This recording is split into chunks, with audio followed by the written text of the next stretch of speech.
आइए तो मीठा पान मिलेगा। देखा, इज्जत बचा के रहो, वही में भलाई बा। जब से मोबाइल चलल प्यार का पढ़ाई बा। टाई लगा के चल देताने स्कूले पर आ मिस कॉल मार के बतियाओ ताने पुले पर। तो का समय से जइहे स्कूले पर कहताने जे दिन भइल बा त रात होइबे करी। मोबाइल नंबर दे द बात होइबे करी। जिंदगी रही तो मुलाकात होइबे करी। दिन डूबी तो दिया बार दिया। तुम्हार मम्मी नहीं रहे तो धीरे से मिस कॉल मार दिया। अब तू आंख मत मरिया, हम आंख मार दे। दिल से प्यार करब नहीं जाए सऊदी पासपोर्ट फाड़ दे।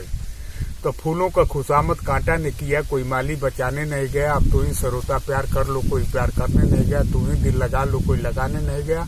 वहीं से खबर जना दो, कोई खबर जनाने नहीं गया।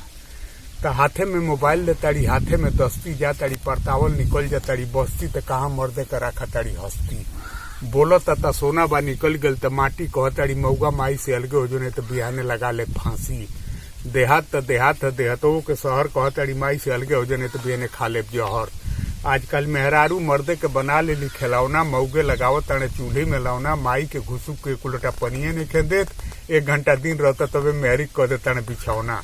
जा ताने सऊदी कमा ताने शान से। 4 महीना बाद मेहरारू बतियावत आन से। आ ससुर भसुर बोलत ताने तो देवरे के मरवा दे तड़ी जान से। सबुनी से मुंह मी से माथ मी से शैम्पू से सेंट मार के मुंह बांध के जहां मर्जी तहां घूमत तड़ी टेम्पू से। तो घर का दाना पानी निके नहीं खिलात। मर्दे का लाज बिझाइए नहीं खे। अब होटल पर काटे तड़ी गट गट बिरयानी। आ हमनी की मोची का शान खत्म हो गई। अब मौगिए लड़ तड़ी प्रधानी।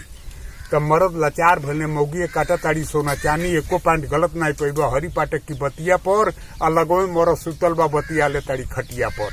पूछत ताने केकर ह त बहाना करताड़ी नंदोई बहनोई भैया क। लाड़ मर्दे नहीं खे बुझे जे भैया कह कि कन गैया कह। तो देश चमक गल विदेश का कमाई। आ बिटियन का कौन इतबार रह गली, भाग गली 5-5 6-6 लड़का कमाई। देखो तो।